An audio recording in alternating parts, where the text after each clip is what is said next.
Babak final turnamen sepak bola Piala Jenderal Sudirman 2015 antara Semen Padang FC dan Mitra Kukar FC diwarnai insiden. Seorang penerjun payung tersangkut di atap Stadion Gelora Bung Karno. Penerjun payung ini tergelantung sekitar 10 menit. Untuk meringankan beban, sang penerjun melepaskan parasutnya. TNI yang tengah berjaga di Stadion GBK langsung berupaya menyelamatkan sang penerjun dengan menariknya ke atas atap stadion. Tidak lama setelah penerjun dapat diselamatkan, Presiden Joko Widodo memasuki stadion untuk menyaksikan jalannya pertandingan babak final antara Semen Padang dan Mitra Kukar.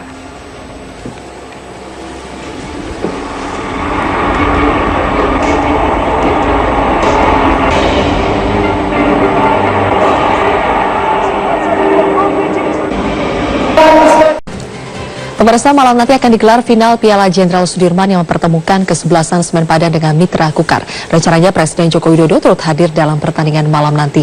Livia Ramadanti akan melaporkan langsung dari Gelora Bung Karno, Jakarta. Livia, apakah sudah tampak pengamanan dari aparat kepolisian dan bagaimana dengan lalu lintas di sekitar Senayan?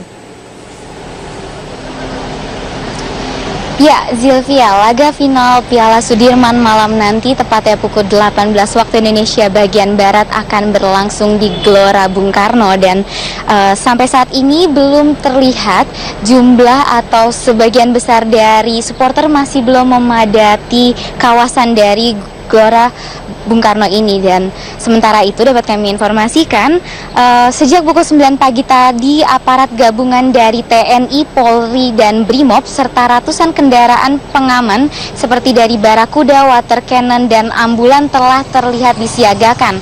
Jumlah dari aparat kepolisian sendiri yang bertugas kali ini ada 11.000 personil. Sementara itu pola pengamanan sendiri yang akan dibagi menjadi 4 ring karena seperti yang kami dapatkan informasinya bahwa Presiden Joko Widodo akan hadir pada pagelaran malam nanti. Selain itu, acara di GBK malam nanti ini juga dibarengi dengan acara Rapimnas Partai Golkar yang bertempat di Jakarta Convention Center. Untuk itu pola pengamanan sendiri atau dari arus lalu lintas sendiri telah dilakukan sejumlah rekayasa atau pola pengamanan yang dilakukan dari pihak atau lalu lintas dari Polda Metro Jaya. Selain itu, Zilvia, pertandingan antara kedua kesebelasan ini juga nantinya akan diramaikan dengan penampilan musik dari Slank dan juga Noah. Jadi kepadatan dari pengunjung sendiri diperkirakan akan mencapai 25.000 hingga 35.000 penonton. Zilvia. Livia Ramadanti melaporkan langsung dari Gelora Bung Karno, Jakarta. Pemirsa, saat ini sebanyak 118 ex-Gavatar akan menjalani sejumlah program di Panti Binaan Insan milik Dinas Sosial DKI Jakarta. Berikut laporan Julita Telaun Banua dan juru kamera Ria Nuryaningsih. Ada 118 ex-Gavatar yang siang tadi tiba di Panti Binaan Insan Jakarta Timur ini, dan sejak tadi sudah banyak kegiatan yang mereka lakukan. Sebagian besar dari mereka memilih untuk beristirahat setelah melalui perjalanan panjang dari Kalimantan, yaitu perjalanan laut dan juga perjalanan darat. Selain itu juga kegiatan lainnya mereka banyak membongkar barang-barang mereka karena mereka harus menggunakannya selama hidup ataupun tinggal di Panti Binaan ini. Dapat dilihat di belakang saya ini merupakan bantuan yang sejak tadi dibagikan oleh Dinas Sosial DKI Jakarta, yaitu berupa makanan dan juga tadi ada pakaian yang dapat digunakan oleh para ex-Gavatar ini. Selain itu di sini juga masih banyak anak-anak yang memang sejak tadi sudah beraktivitas secara aktif. Tadi anak-anak bermain dengan anak seumuran mereka, di mana di sini anak-anaknya mulai dari usia 6 sampai 10 tahun. Beberapa waktu lalu Kepala Dinas Sosial DKI Jakarta datang ke sini untuk memantau dan juga mengarahkan para ex-Gavatar ini untuk tetap tinggal dan menjalani berbagai program dan juga kegiatan. Di antaranya adalah trauma healing yang didampingi langsung oleh psikolog dari Dinas Sosial DKI Jakarta. Selain itu ada ceramah NKRI, ini bertujuan untuk dapat menanamkan kembali rasa cinta kepada tanah air. Selain itu ada ceramah keagamaan dan juga konseling lainnya untuk mengurangi dan menetralisir ideologi-ideologi dari Gavatar dan juga ideologi radikal lainnya. Belum dipastikan hingga kapan kapan para ex-Gavatar ini harus tinggal di panti binaan Insan ini, dan kemudian apakah mereka harus kembali ke tempat asal mereka, apalagi sebelumnya mereka mengaku enggan untuk kembali ke tempat asal mereka karena takut tidak diterima oleh lingkungan sekitar mereka. Namun putusan ini akan menjadi bagian dari Menteri Sosial nantinya, namun menurut kepala panti di sini selama 3 hari mereka harus menjalani program dan juga didampingi secara intensif oleh staf dari Dinas Sosial DKI Jakarta. Julita Tolombanua, Ria Nurianingsi, Berita 1, Jakarta. Hingga kini polisi terus memburu pelaku yang menaruh sianida dalam kopi yang diminum Mirna. Sejumlah saksi sudah diperiksa penyidik Polda Metro Jaya, termasuk beberapa karyawan kafe dan 2 orang teman Mirna, yaitu Hani dan Jessica Wongso. Ditemukannya racun sianida dalam kopi yang diminum Wayan Mirna Salihin mengundang pertanyaan, dari mana pelaku mendapatkan racun mematikan itu? Bukan spekulasi, sianida tidak dijual bebas. Sianida hanya dijual bagi mereka yang punya izin dari polisi atau dalam bentuk drum seberat 50 kg. Polisi menduga pemberi sianida untuk Mirna memiliki profesi khusus. Sang pemberi adalah orang yang tidak asing dengan racun mematikan tersebut, atau sang pemberi memang punya akses untuk mendapatkan senyawa mematikan itu. Bukan tanpa sebab jika spekulasi yang berkembang adalah Mirna dibunuh.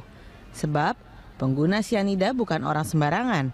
Racun sianida merupakan salah satu racun paling mematikan.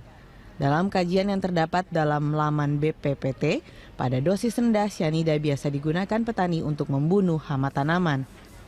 Namun, dalam dosis yang lebih besar, racun ini bisa memberikan efek kejang-kejang hingga menyebabkan korbannya meninggal dunia.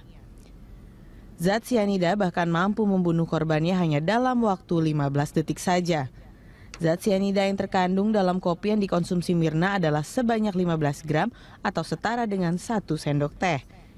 Jumlah tersebut mampu menewaskan hingga 25 orang. Hingga kini polisi terus memburu dari mana pelaku mendapatkan racun tersebut dan siapa yang menaruh sianida dalam kopi yang diminum Mirna. Sejumlah saksi sudah diperiksa penyidik Polda Metro Jaya, termasuk beberapa karyawan kafe dan 2 orang teman Mirna, yaitu Hani dan Jessica Wongso. Polda Metro Jaya mengisyaratkan mulai membidik tersangka untuk kasus kematian Mirna. Polisi juga sudah mengantongi 4 alat bukti yang akan digunakan untuk menetapkan tersangka. Polda Metro Jaya telah membidik tersangka untuk kasus kematian Mirna. Polisi bahkan memberi pesan terbuka kepada tersangka agar kooperatif dan mengakui kesalahannya sehingga bisa meringankan saat penuntutan nantinya di pengadilan. Siapapun yang melakukan ini, yang jelas ya, kami sudah mendapatkan data awal dari laboratorium forensik bahwa sianida itu ada di kopi. Siapapun melakukan, lebih baik kooperatif dan itu akan jauh meringankan daripada berbelit-belit, dan nanti akan menjadi rekomendasi kami kepada jaksa penuntut umum bahwa tersangka dari awal berbelit-belit keterangannya, ya, menyembunyikan sesuatu. Lebih baik terbuka, hilaf dan sebagainya, mengakui. Kalau tidak, kami punya cara untuk mengungkap kasus ini. Itu. Polda Metro Jaya juga telah mengantongi 4 alat bukti yang digunakan pada penetapan tersangka di kasus Mirna Salihin yang diduga tewas karena diracun. Namun tersangka belum diumumkan karena harus menunggu gelar perkara. Nah, nanti kalau kami meningkatkan status siapapun menjadi tersangka dan tersangka deny, ya, menolak atau menyangkal, kami tidak masalah. Tapi sudah kami kunci dengan 4 alat bukti yang lain. Nah, 4 alat bukti itu sedang dikerjakan. Keterangan ahli ini adalah alat bukti keterangan ahli ini krusial. Kenapa krusial? Karena petunjuk-petunjuk yang kami miliki, barang bukti yang kami miliki adalah barang bukti mati. Kopi itu kan barang bukti mati. TKP barang bukti mati. Nah, supaya hidup, ya, kemudian dia harus dibicara, maka yang membuat itu bicara adalah ahli. Nah, ahli sudah kami periksa 2.